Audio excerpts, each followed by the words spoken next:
Hello guys, welcome back to my channel আরিয়ান্টা ট্রুপা। তো সবাই কেমন আছো? আশা করি সবাই ভালো আছো, সুস্থ আছো। তো আজকের ব্লগটা আমি স্টার্ট করেছি একদম রাস্তাতে, মানে রাস্তার মাঝখান থেকে।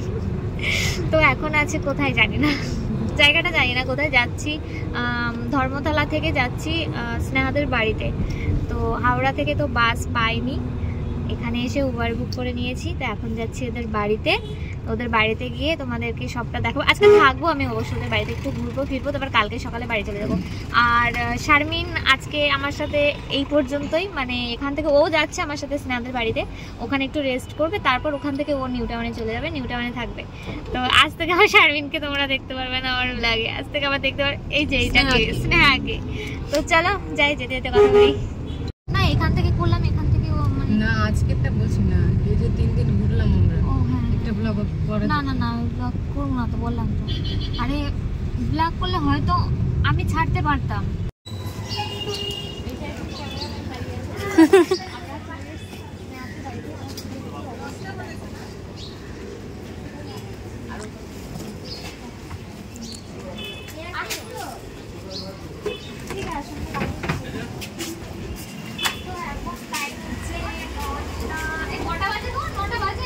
নটা এক।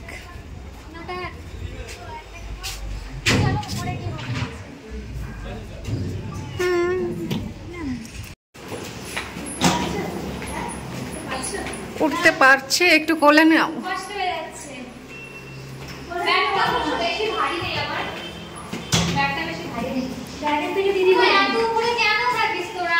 নিচে থাকলে একটু ভালো হয়।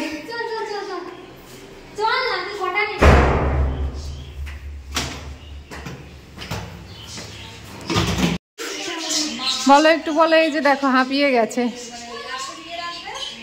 অনেকটা কষ্ট হয়ে গেছে। এই যে এখন শো খুলছে। আর এই যে রিতাদির বাড়ি চলে এসেছি। স্নেহা, আমিও হাঁপিয়ে গেছি প্রচুর।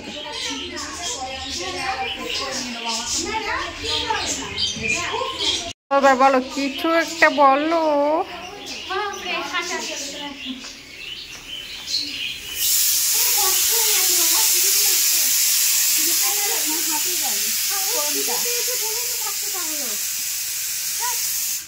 ব্ল্যাক সবাই আমাকে দেখো কেমন ভাবে বলছে আমি ব্রাশ করিনি। আরে বাবা, ট্রেনের মধ্যে আমার হয় না ওইভাবে ব্রাশ। রিপিট আমার এখানে ওঠেনি। হাতটা সরাও, দেখা যাচ্ছে না। দেখতে হবে না, শর্ট ব্রাশ করিনি। কতটা অ্যাঙ্গেল থেকে শুট নিতে হচ্ছে দেখো। এই সাইডে শুট চলছে, এই সাইডে শুট চলছে। তো চলো আমি ফ্রেশ হইনি, আমি ফ্রেশ হয়ে আসি আগে। এখানে ডিম টোস্ট দিয়ে গেছে, খেয়ে নিয়েছি, আমি খেয়ে নিয়েছি। আর এটা দেখো কি করে, এর ভিডিও করতে মনে থাকে না। এই দেখো ও খাবে, ও ডিম টোস্ট খাবে, চিনতে পারছে না আমাকে। দেখ না, দেখ কি হয়েছে সোনা? হ্যাঁ কি কি বাবা কি? তো চাটা ভীষণ দরকার ছিল আমার, চাটা পেয়ে গেছে। আদা চা দারুণ হয়েছে চাটা, আজকের চাটা আমার ভীষণ ভালো লাগছে সত্যি না, দারুণ হয়েছে। আর এই যে চাউমিন, এগুলো খেতে বসলাম, খিদে পেয়ে গেছে খুব। সেই রাত্রিবেলা বেরিয়েছি, আমি যা ঘুমিয়েছি না ট্রেনের মধ্যে, আমি 2টো অবধি জেগেছিলাম।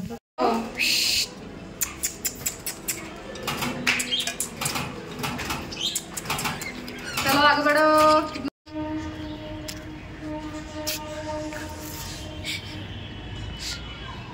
ছাদটা ভীষণ সুন্দর লাগছে, আর রোদে তো তাকাতে পারছি না, আমি খুব রোদ লাগছে। দেখি পুরনো ছাদ, অনেকবার এসছি ছাদে।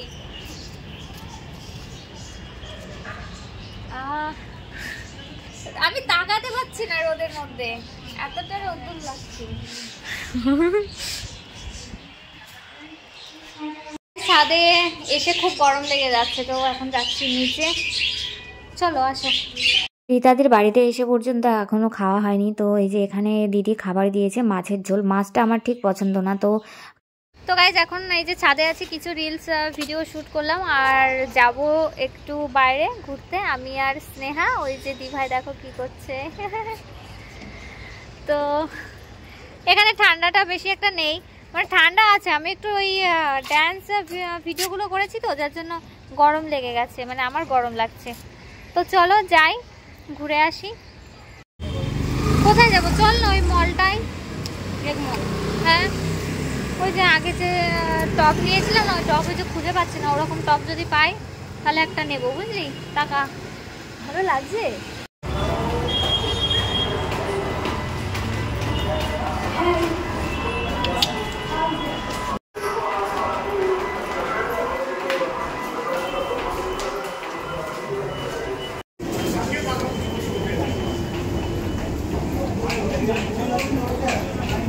টাকা সোয়েটারটা পরবো না, বাট এখানে এসে দেখি একদম মানে ভালো হতো সোয়েটার না পরে আসলে, গরম লেগে যাচ্ছে। আমাদের মেট্রো চলে এসেছে, যাবো।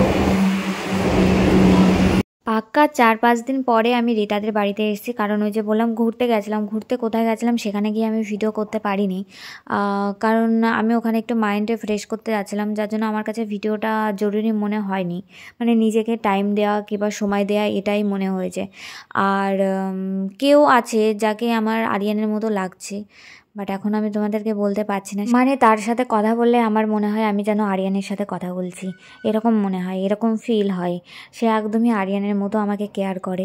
আচ্ছা, এই বিষয়টা নিয়ে আমি তোমাদেরকে একটু পরে জানাচ্ছি, আগে তোমরা দেখে নাও আমার শপিংগুলো। অনেকদিন আগে যখন এসেছিলাম আমি স্নেহাদের বাড়িতে, তো এখান থেকে একটা টপ নিয়ে গেছিলাম। টপটা আমার ভীষণ পছন্দের ছিল, ব্ল্যাক কালারের হাফ টপ, বাট টপটা না আমি বাড়িতে খুঁজে পাচ্ছি না, তাই ভাবলাম ওরকমই একটা টপ নিতে যাব। বাট এখানে সেই দেখো, এই যে হোয়াইট কালারটা আমার ভীষণ পছন্দ হয়েছিল, বাট হোয়াইট কালারটা একটু কেমন কেমন যেন লাগছিল। আর এটা হচ্ছে বডিকন, বাট মনের মতো লাগছিল না বডিকনটা।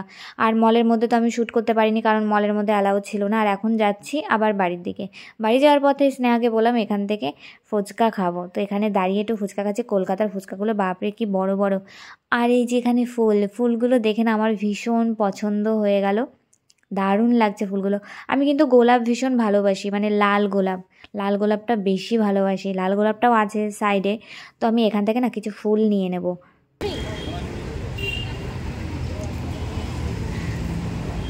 একটা সাদা গোলাপ নে, একটা লাল গোলাপ নে। শোন না,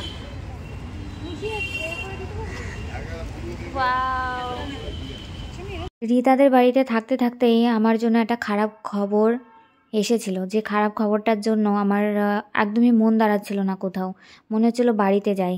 তো আসার পথে হুট করে মাইন্ডের মধ্যে ঢুকে গেল যে না আমি এখনই বাড়িতে যাব। এখন বাজে 7:05 হবে হয়তো। তো রিতাদিও জানে না যে আমি বাড়িতে হঠাৎ করে চলে যাব। তো রিতাদিকে বললাম, রিতাদি আমার মনটা একদম ভালো লাগছে না, ভীষণ খারাপ লাগছে, মানে খুব কান্না পাচ্ছে। তার মধ্যেও দেখো আমি হেসে ভিডিও করছি, কারণ আমার সত্যি যে খারাপ খবরটা আমি শুনেছি এটা আমি কখনো আশা করিনি। আর সবটা আমি বলতে পারবো না তোমাদেরকে, কারণ তোমরা সবাই জানো যে আমি পার্সোনাল কথা নিয়ে বেশি ঘাটাঘাটি করতে পছন্দ করি না। আর সেটাকে সোশ্যাল মিডিয়ায় আনা তো কোনো প্রশ্নই ওঠে না, মানে আমি আনতেও চাই না। বাট খবরটা আমার জন্য খুবই খুবই খারাপ ছিল। মানে এতদিন ধরে যে বিশ্বাসটা ছিল, সেই বিশ্বাসটা দুম করে যদি ভেঙে যায় না, সত্যি সবারই কষ্ট হয়। তো আমি এই যে বাড়িতে চলে যাচ্ছি, আমি কিন্তু কান্না করছি, কোনোটাই ভালো নেই। তো বাড়িতে যেতে হয়তো রাত্রি হয়ে যাবে, বাড়িতে ফোন করে জানিয়ে দিয়েছি। আর দেখি ট্রেন কখন আসবে। আর শিয়ালদা থেকে যাচ্ছি, অমিত যাচ্ছে আমার সাথে। অমিতের জন্য সাহসটা পেলাম আর কি এত রাত্রে যাওয়ার জন্য। তো চলো বাড়িতে গিয়ে কথা বলি।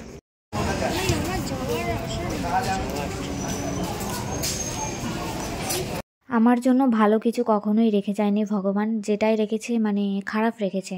তোমরা তো দেখছোই, মানে আমার জন্য ভালো কিছু আমি নিজের জন্য আশা করি না, এটাই আর কি বলতে চাইছি। তো স্নেহার এখানে মুখটা কালো হয়ে আছে, কারণ আমি চলে যাচ্ছি। ও খুব আশা করেছিল আমি থাকবো, বাট কি করবো বলো। দেবো না, আমি তো বাড়ি যাবো না, আমি সিরিয়াসলি বলছি, ঠিক আছে? আমার এখনো কিন্তু রাগ হয়ে রয়েছে। কেন বাড়ি যাবি না? চলে যাচ্ছ কেন? এমনি যাচ্ছে, আর ভালো লাগছে না।